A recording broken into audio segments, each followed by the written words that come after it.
Hello, welcome back to my channel and welcome to another reading vlog where I'm gonna be reading The Alloy of Law.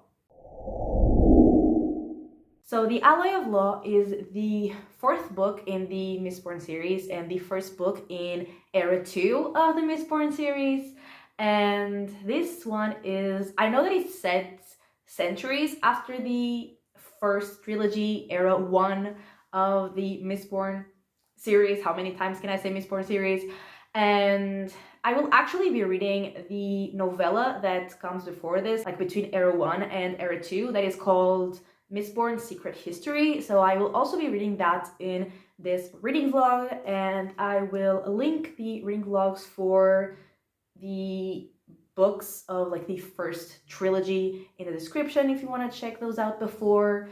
And I just want to say that this vlog definitely has spoilers for this book and the novella before it. And yeah, let's get into it.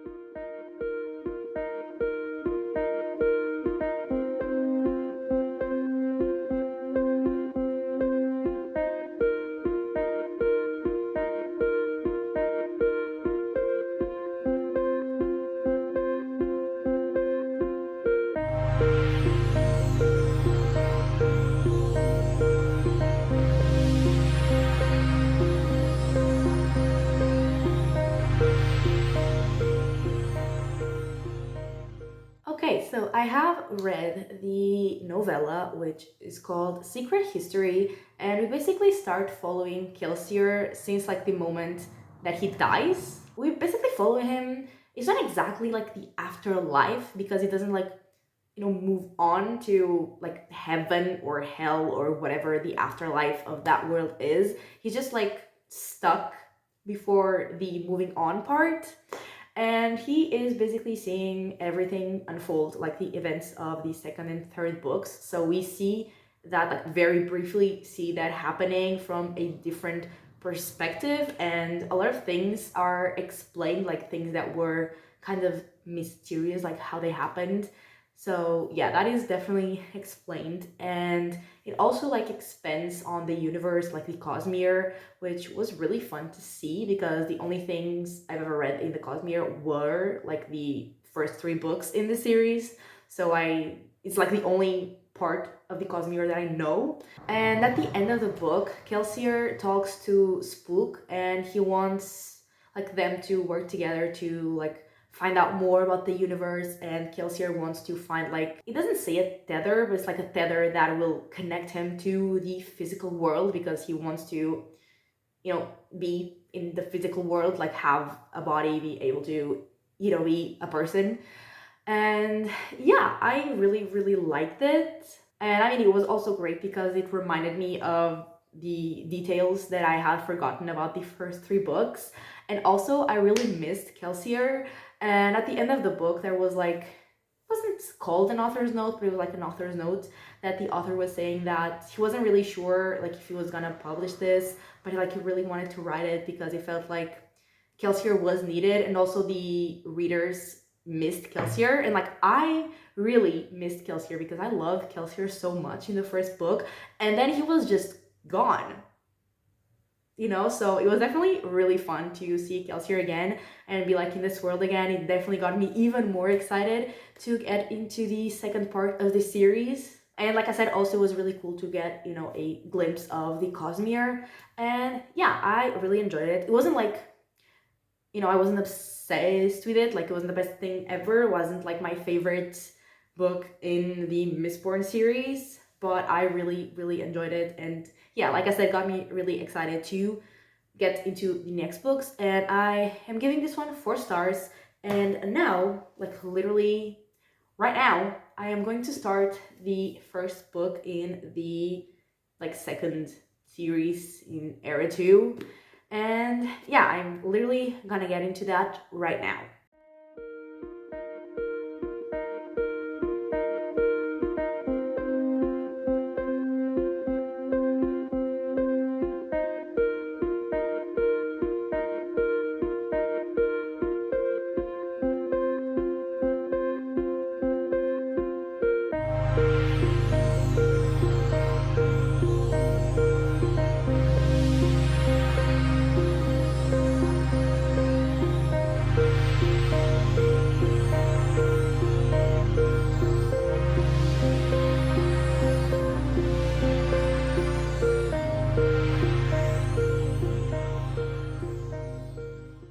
Okay, so I am on page 107, which is like 1/3 in, and we start following Wax, who was a detective or police officer or something, and he's also an allomancer, and he's actually I think they call it twinborn, so he has like one elementic power and one ferrochemical power.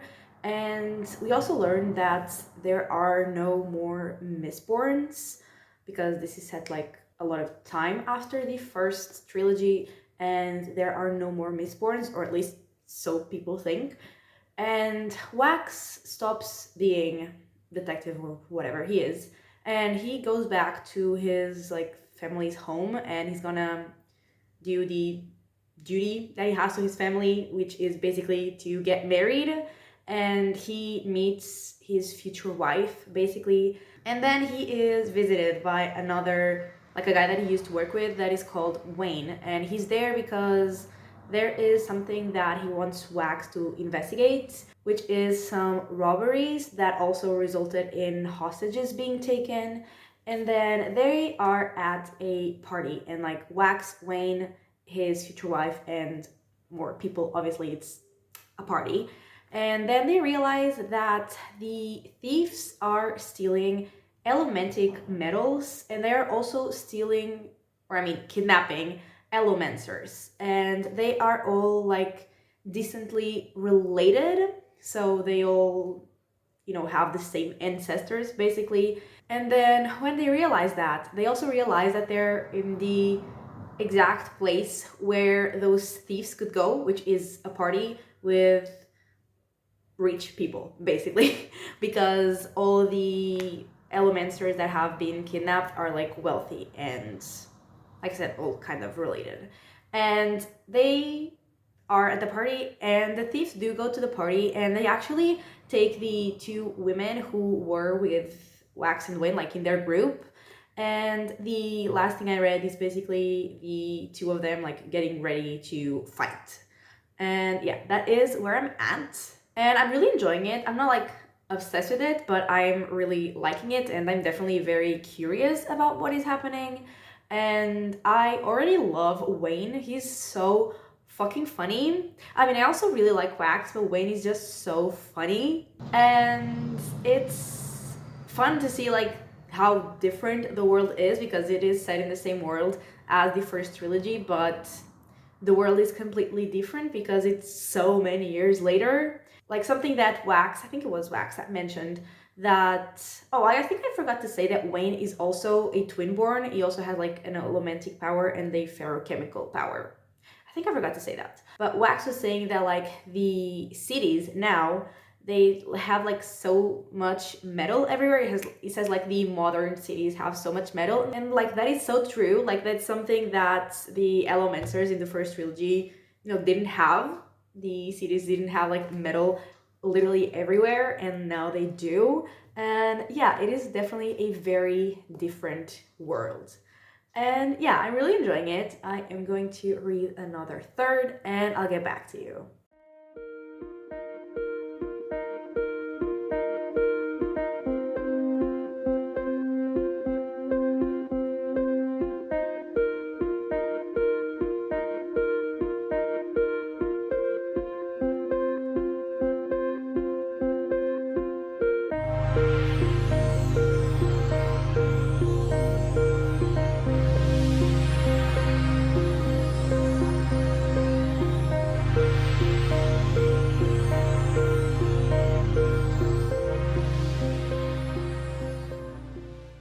Okay, so I am on page 222, and that is 2/3 in. And right at the beginning of the second third, we have a like fight scene, a amazing fight scene, like a fight scene that lasted for 15 pages, and it was amazing, like the whole thing.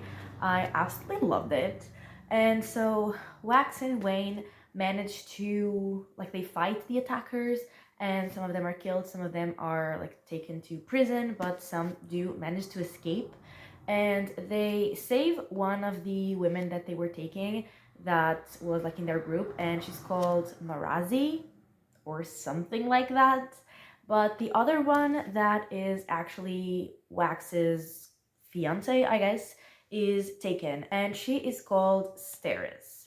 And then Wax and Marazi are like talking about, the whole mystery, the whole case, and he basically asks if Steris is an Elementor because they were supposedly kidnapping Elementors, but Marazi says that she isn't. And then Wax realizes that they actually don't have any proof that all the women that were kidnapped were Elementors. They just came from families that have Elementors, but they have no proof that those specific people are Elementors.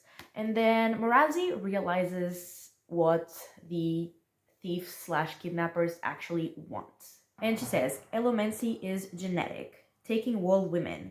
Don't you see? They're not intending to build an army of Elomancers. They're intending to breed one. They're taking the women with the most direct Elomantic lines back to the Mistborn. Then Wayne gets information about the thieves from like the thieves that are in prison because he's an absolute icon, and he gets information of like some of the people that are in charge, not like the boss, but some of the people that are in charge. And then the three of them are attacked and they get like really badly hurt, especially Wayne, but part of his power is to be able to heal himself, so like he's fine. And then Wax realizes that the guy in charge is actually a guy that was a police guy. He's called Miles. And then Miles finds Wax and they fight.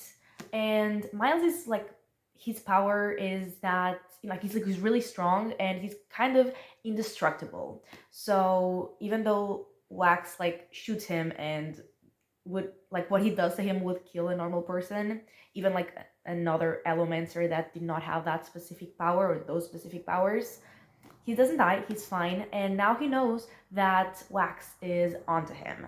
And that is where I'm at, and I'm really, really liking it. And I had seen like reviews from people that I follow much lower than the reviews that they gave to the books of Era 1 of Mistborn. Like, I'm loving it. And I mean, it's not as, epic as the books in the other trilogy, but I'm really, really liking it. And I just absolutely love Wayne. He is so, so funny. Like, everything he says is so funny. Like, I'm absolutely obsessed with him. And I also really like Wax and Marazi. And yeah, I'm really, really liking it. I'm having a great time. I'm invested in the story and in the characters. And yeah, I'm really, really enjoying it. And I am going to finish it. And I will be back with my final thoughts on the book and what happens in this last third.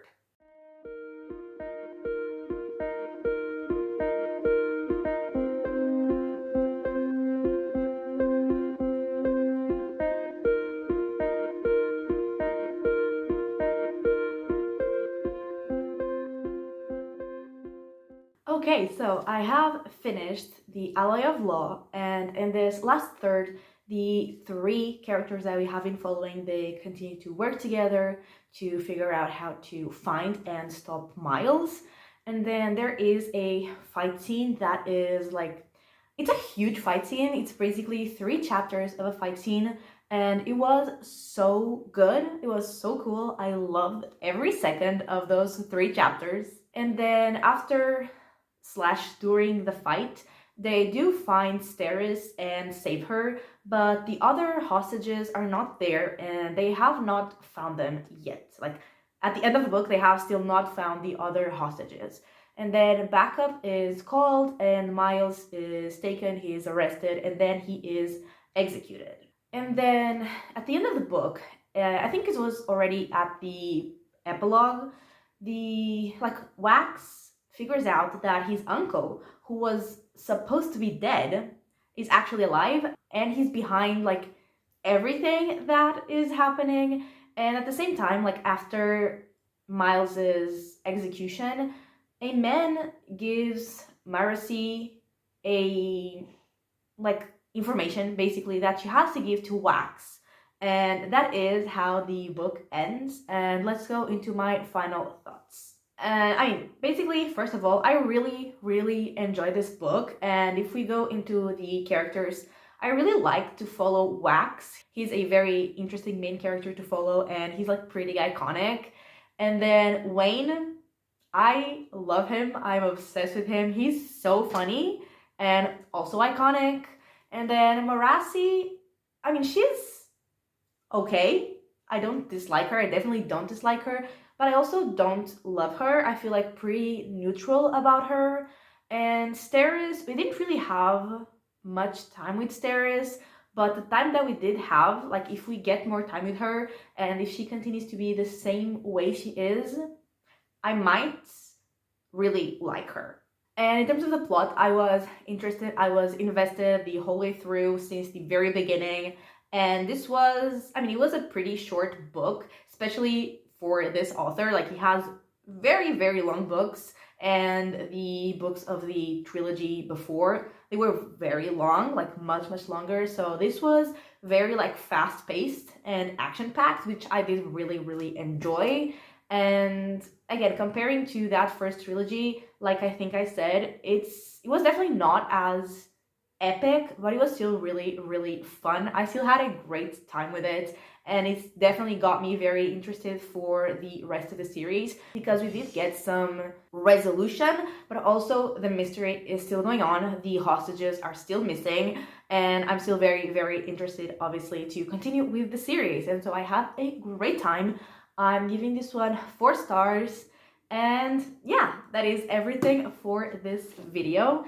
So thank you so much for watching. I really hope that you have enjoyed it. And if you did, give it a like and subscribe. And I will talk to you next time. Bye!